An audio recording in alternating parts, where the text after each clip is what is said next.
Michael Cull. I wanted to just address this from a sort of different perspective, and maybe we'll do it through this way. If we're talking about leadership and we're using a lot of trait theory, looking at common attributes, what anybody here know what the one thing that all great leaders have in common? Yeah, you do. They're good. They're good storytellers, right? And so why did so many people in knowledge management move over to storytelling or start looking into that? And it's I know the question is really about competencies, but I want to offer a different perspective. One of the reasons that talent management has grown as an area, and why I think we gravitate towards that term, is because talent is something that, well, let me ask you, think of somebody, or when I ask you to think of talent, do you think of a skill or do you think of a person? Person. Right. And so when we think about somebody who's talented, there's somebody who can move quickly across different skill sets. They pick up the skills they need. They're your go-to person when you need to, buy, borrow, or build the skills you need. So, and from a dramaturgical perspective, where the idea that life is a stage, and that we, performance in this case is more how do we perform to our audiences, to our key stakeholders. That gives us more of a different sense of what action and what actors are in organizations. And we play our roles. Okay, so it's moving. Jacques Derrida, who was a French philosopher, had an interesting way of saying this. So we can treat people as whats, or we can treat them as whos.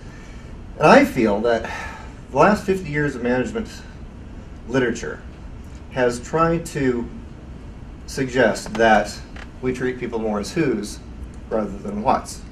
So the question, what are the needed competencies, I feel falls into that former category, and doesn't ask the deeper question, is that, who are the whos we need? Because human beings, in the end, are infinitely adaptable and will lead given the right environment or the wrong one. So I would suggest that,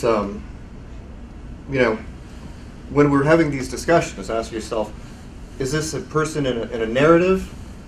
What is the story of our organization? Or are we treating people as whats and going on that path? And I don't think they're irreconcilable. It's just we want to keep those two perspectives in mind, because when we're talking about knowledge management, where do those brain research has suggested essentially that, as an associative network, our brain recognizes many situations, places ourselves in those situations, into those stories, and then looks for similar patterns on the outside. Okay, so by continuously comparing our ongoing internal narrative against, against the rest of the world, it's a different way to think about how we develop knowledge, how we justify it, how we interpret it, how we come to build these taxonomies that are very political in their heart, at their base, and not simply conceptual. Anyway, I hope that helps contribute to the conversation. Can I add something to that real quick, Amy, or you got somebody else in line? Okay. The competency is in each other's shoes, and building on what you were talking about with connecting to the person that's in the knowledge management role, connecting to people. Because the whole piece around what you were talking about in the sense of building consensus or building networks within the organization, and the leverage model I was talking about earlier, where you don't have enough people in knowledge management to really be able to make a difference at the front lines that you're trying to do, is again about not just leveraging in networks and frameworks down into the organization, but across into other groups, like risk management and HR and IT. And I mean, risk management is one, just to pause on it for a second, which is kind of interesting, because they're really concerned around these new Web 2.0 tools and the issues that are coming up with intellectual property and policy around what kind of things can be shared and who can get on them and da-da-da-da. So actually, when you're connecting with IT around Web 2.0, that's, you know, a given kind of thing. And then when you're connecting with HR around things like job descriptions and competencies and, you know, things along those lines. But then when you're looking at risk management, not very many people are really recognizing that risk management actually has a very interesting role to play, and actually getting ahead of the risk management people is critical, because risk management people are a pain in the ass. Nothing against any risk management people in the room. But if they get ahead of you in knowledge management, oh my God, I mean, you are just so far behind. If you come to them with, what are we doing with this? This is what I'm proposing. Then they're like, whoa, whoa, we better get on top of this. And you can actually start driving the conversation around what are we doing with LinkedIn and Facebook and these things. And so I really highly recommend looking at not only pushing down, but pushing across and getting all of your other, you know, sister disciplines moving in the knowledge management model and moving towards the vision. I'll go to competencies. Okay. So I'm Patrice Jackson. I'm a knowledge strategist. I have been a student and a practitioner for 10 years. So I was in the original cohort in 2000. So I came into knowledge management without a clue. I had come out of the Navy. I was a program specialist. I did whatever I was told. So I came with the competencies of being agile and adaptive and a systems thinker. That's why I got into an engineering program. So the 4 pillars that we were taught 11 years ago was leadership, organization, technology, and learning. And that's all I had. That's all that was given to me. And I was told to take these 6 courses. And then I was told, well, gee, you can go into the master's program. And then I was told, when you're done, come into the doctorate program. So I am in my final year of my research, and I understand the practitioner, because we're taught to write like a researcher, but give it to a practitioner.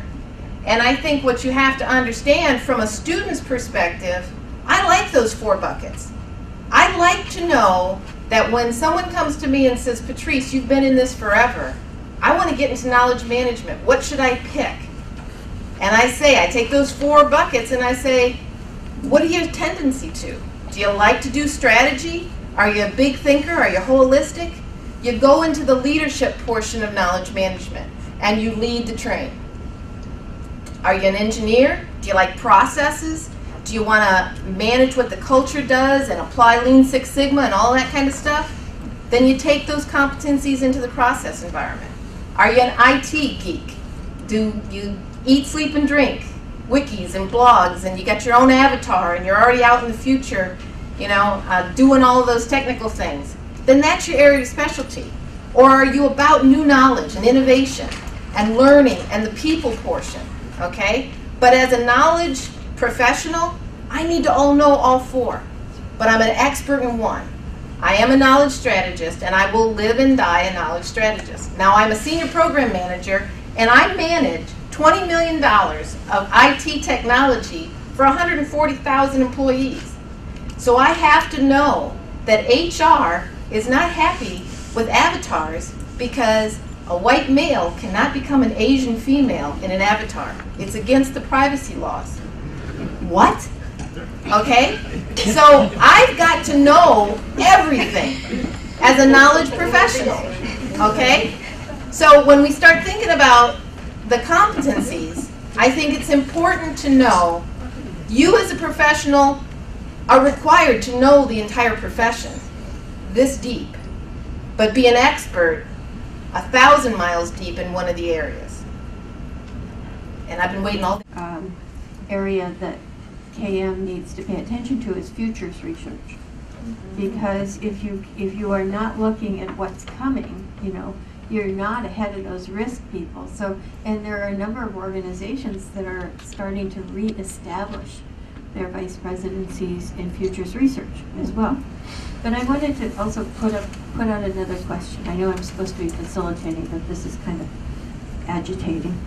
I would like to know from the practitioners in the room whether or not you actually use the published knowledge management research, because this is a huge question for me, having moved into the academic environment in the last year, and I have to do a lot of research and publishing now.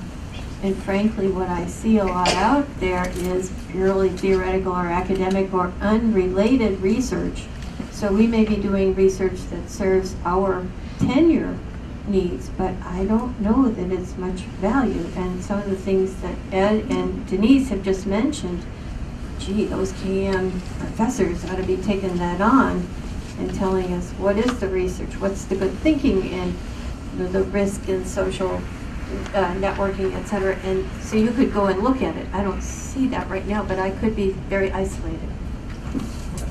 I'd sure like to have a way to plug into that, because right now I don't know what that is. Every once in a while I'll Google an article, I'll try that method, but I really don't know the best way to go and get the kind of information that would be helpful to me. So that's an education process on my part. So I would be more than happy to leverage it. But some of the things I've been able to find through Google have been of very dubious quality. They're, or very, very technical, obscure kind of things. And maybe that's just my Google search skills, but That's the reality. if you could help us, if there's a way we can get to good stuff, I'd like to use it. The latest thing I found, Denise, was it was Luthar, L-U-T-H-A-R, Luthar or something. It was about building competencies for knowledge management professionals, 2008 or 2009. And it's like, I hadn't gone to that, I just saw it the other night, and I was like, well, that's interesting. That's right along the line of what Mike was asking. So what are the competencies? How do you build them? And that's the most, you're right, that's the most current research I saw. One of the things we did in Ernst & Young, because we had so many business researchers, MLS people in our organization, they're avid researchers. You ask them a topic, they're on it. But what we tried to do was not to have them do all the work, because they're doing chargeable work.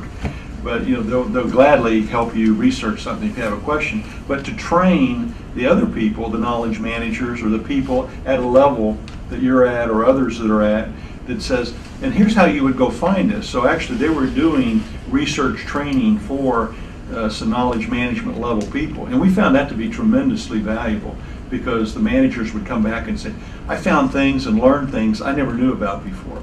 It was tremendous. Now, to be hooked up to a consortium, an organization, a research group through the universities, I think would be fabulous. That's something that ought to be on the wall here, because you're just going to get a tremendous uplift on that. And then it's going to, you'll blanket the community, the business community, corporate community, or public and government communities.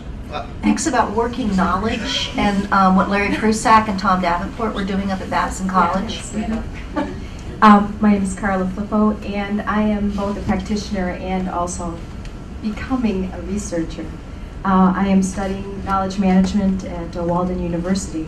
And one of the things that I found as a practitioner, and had initially kind of irked me, was as I was doing all this research and looking at all the different papers and all of the different research that's going on, it's not in terms of, it's not digestible by practitioners. It is not meant to be digested by practitioners, and so consequently that's something that both the academic community and practitioners need to work at, or probably the academics, is to make sure that if you do write something that is critical knowledge, that you're able to translate that into something that is practical for the community at large to use. I